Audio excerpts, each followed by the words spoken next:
Today we're going to be talking about one of the most important and yet one of the most misunderstood characters in the history of Naruto, Hanzo the Salamander. Well, actually saying he's misunderstood is kind of the wrong word because people don't know enough about him to misunderstand him. I mean, here is a man who was strong enough to hold off all three of the legendary Sannin at the peak of their powers, was compared to Sakumo Hatake, the White Fang Kakashi's father, and yet we know next to nothing about him. At least you know next to nothing about him. I know quite a bit, and soon enough you'll know just as much as I do. Before we get into all that, guys, please, for me, like this video, subscribe to the page, and hit that noti bell. Hey guys, I know I'm your anime Google, and you use me to answer all the questions you'd like about Naruto, Demon Slayer, Attack on Titan, Hunter x Hunter. What we didn't know is I also love making vlog content. And outside of vlogs, I also really enjoy playing video games and recording it. And I've actually posted a couple of vlogs onto this page, like the vlog of me and my best friend having our girlfriends wax our butts. People really like the vlogs that they see, but because it's not anime content, it doesn't get pushed out like a lot of my other content. So I've decided to make a little additional content for everybody. Well, I guess not for everybody, for those who opt in. If you love me and my personality, I have a membership program on this here YouTube, where by becoming a member, you can get access to 2 or more extra videos a month. These videos will be Let's Play series of games like Dark Souls or other things like that, or vlogs. Like one we have coming up soon is me dyeing this hair pink and cosplaying Sakura. So if that kind of thing interests you and you want more of my content, please go ahead and click that join button on my homepage and become a member of the Weeb Alliance. So let's start these videos off the way we tend to start these videos off, and that's by answering the easy questions. Who is Hanzo the Salamander? Hanzo the Salamander was the leader of the Hidden Rain during the Second Great Ninja War. He was a man of insane powers with poisonous breath and one of the most terrifying summons in all of Naruto. But before we get into who he is, let's get into who he's based on. Hanzo the Salamander is named after Hattori Hanzo.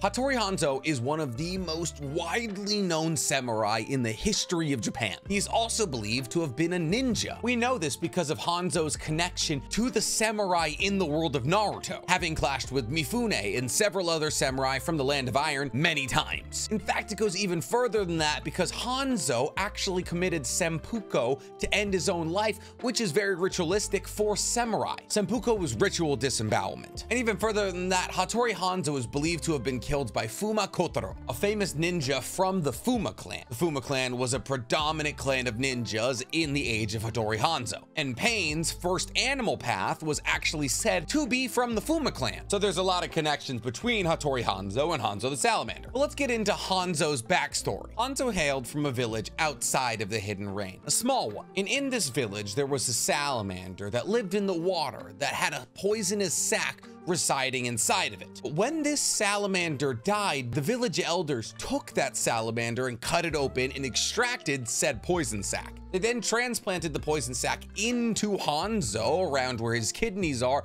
in order to make him produce the poison that this salamander produced. On top of creating his own poison, this was supposed to make him immune to toxins. Only problem is he did begin to make this poison, but it took over his whole body, so much so that his breath became laced with the poison. A simple breath from his mouth could kill a person. That's why he always wore a mask. This mask ventilated the poison out so everyone around him was safe. But it was also for him because he was not 100% immune to the own poison he made. If, let's say, hypothetically, you cut open the venom sac that he had implanted into him, the poison that came out without his mask would stun him. I mean, in the scope of Naruto and their experiments, the fact that they slapped this in one kid and it worked is wild. What was Orochimaru doing? And maybe it's just because Hanzo was that crazy, because after he got this poison sac put into him, he became a terrifying ninja. A ninja so terrifying that just like Minato and Fukaku, he had a run on site orders from other villages. But ironically, Hanzo's life wasn't marred with conflicts with the major ninja villages. It was usually with the samurai from the Land of Iron. You see, the Land of Iron and the land hidden in the rain are relatively close to each other, which is at one point that Hanzo was confronted by dozens of samurai from the Land of Iron, and he began to fight them. But once these samurai realized that it was Hanzo the Salamander they were fighting, they began to retreat. All of them except for one, Mifune. Mifune and Hanzo started a legendary clash, but as their battle came to a close, Hanzo was the victor. You see, Hanzo not only breathed this poison, but just like Gyotaro from Demon Slayer Upper Moon number 6, he also coated his sickle in this poison. So just like Gyotaro, essentially if you get sliced by this sickle, basically GG's. So in Hanzo and Mifune's clash, Hanzo slices Mifune's head, poisoning him. And this should have killed Mifune, except for the fact that Hanzo spared Mifune's life because of his strength and determination. Hanzo went as far to literally give Mifune the antidote for the poison he just slashed him with. But he didn't treat Mifune's injury, he just gave him the antidote. So in the back of his mind, Hanzo was like, oh, he's gonna die anyways. At least that's what he wanted everybody to think. But in the back of Hanzo's mind, he always knew that Mifune would find the strength to survive. And Hanzo wanted it that way because he wanted to fight Mifune again. Jump forward to the Second Great Ninja War. The Leaf is clashing with Hidden Rain forces. We don't necessarily know why the Leaf and the Hidden Rain were clashing. It's mostly implied that they were clashing because the Hidden Rain had become a battlefield for larger nations, and therefore the Hidden Rain was kind of pushing back against these larger nations using their country as a battlefield. But regardless, Hanzo is slicing through Konoha Ninja left and right. He takes on an entire platoon and wipes them clean. And the three people that were leading this platoon are the only people left standing, and those three are Jiraiya, Tsunade, and Orochimaru. Hanzo was very impressed that they were still standing, and so he gave them the nickname the Legendary Sannin. He said that in exchange for letting them live, that's right, he could have ended them then and there, they would have to refer to themselves as the Legendary Sannin for the rest of their lives. Yeah, that's right, it wasn't a title of honor, it was a title of mercy. But here's the thing, Hanzo reveled in these fights because Hanzo always wanted to be getting stronger. This is why he loved his relationship with Mifune.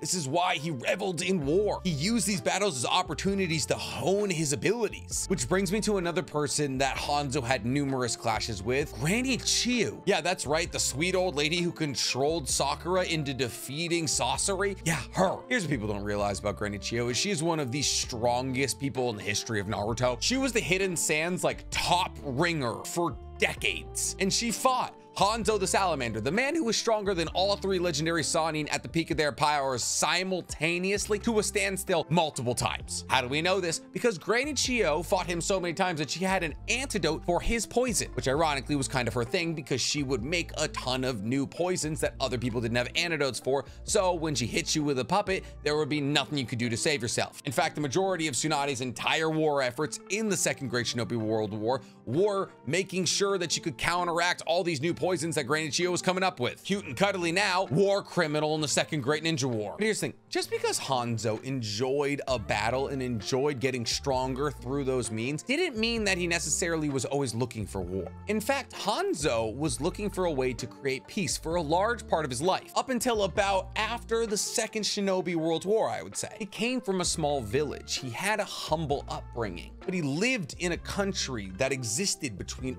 all of these major nations and therefore became the battleground for them. And because of that, for a large part of his life, he sought for ways to find peace. He didn't like seeing his village and his people trampled on by other nations, warring it out over profiteering, land, or food. But the devastation of the Second Great Shinobi World War left such a bad taste in his mouth that he gave up on the hopes of peace. But he also gave up on more than just peace. He kind of gave up on life. He gave up on honing his power. He just became dull and was only interested in keeping the power that he obtained as being the top person in the Hidden Rain. That changed him as a person. He was no longer the man who would spare somebody he saw hope, power, and perseverance in. He became a tyrant, which is why the things he did in the Third Great Shinobi World War happened. Essentially, the Third Shinobi World War pops off, and just like that, the Hidden Rain is a battlefield once again. Everything Hanzo didn't want was now coming to fruition for the second time in his lifetime. But Hanzo becomes aware of a group of ninja who are trying to achieve peace through unorthodox means.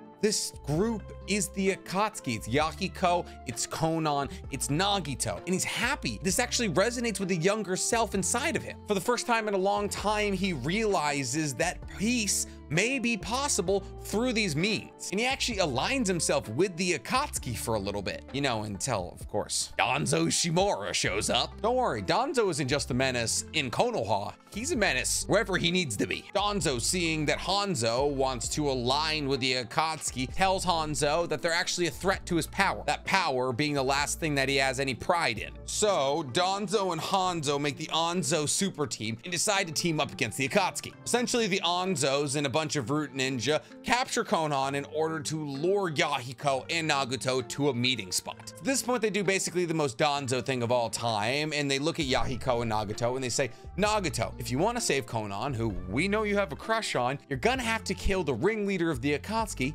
Yahiko. Yahiko, being a really good guy, didn't want Nagato to have to murder him to save Konan, who they both loved, so Yahiko throws himself onto Nagato's kunai. This kind of throws Nagato into a blind rage, but Hanzo, in this exchange, manages to cripple Nagato. But Nagato's not done squirming yet, and he freaks out and murders all of the root members and all of Hanzo's forces that are in attendance. Hanzo, realizing he wants nothing to do with this, kind of pieces out. But don't worry, they'll meet again real soon. Now that Yahiko was dead, but Konan and Nagato had each other, they began a civil war in the Hidden Rain. The civil war was essentially the underlings of the Akatsuki versus the Hanzo regime. And apparently Hanzo thought things were going pretty well in the Hidden Rain because he sent 7 Genin teams to the Chunin exams in Konoha. I get the Genin aren't the top of your fighting force, but if you're in the middle of a civil war, you could maybe use a couple of 13-year-olds to throw out the problem. And he definitely could have used a couple of 13-year-olds because this civil war does not swing in Hanzo's favor. Essentially, the Sixth Path of Pain break into Hanzo's compound and murder all of his guards and get to him. It's at this point that the Yahiko path steps forward and addresses the injured Hanzo. At this point, he's flabbergasted, Hanzo, that is, because A, he believes Yahiko is dead, and B, how did somebody who he already beat in a fight beat him so handedly? It's at this point that the Yahiko path says that he's a shadow of the man that he used to be. He got so concerned with holding on to his power that he let go of all of his strength. Nagato, through the Yahiko path, talks about how he used to look up to Hanzo and the man that he was and how he strove for peace, but how he became a puppet for Danzo. And then he murders him. But he doesn't stop there. No, he murders every person who ever had an allegiance, connection, or tie to Hanzo the Salamander. Just like that, Hanzo was gone for a little bit. Hanzo, like everybody else of Import, was brought back to life during the 4th Great Ninja War. He fought alongside, ironically enough, Granny Chiyo and Kimimaru. They were tasked with finishing off the remnants of the Surprise Attack Division, led by Mifune. Hanzo lured in the Surprise Attack Division, and once they were close, he summoned his salamander,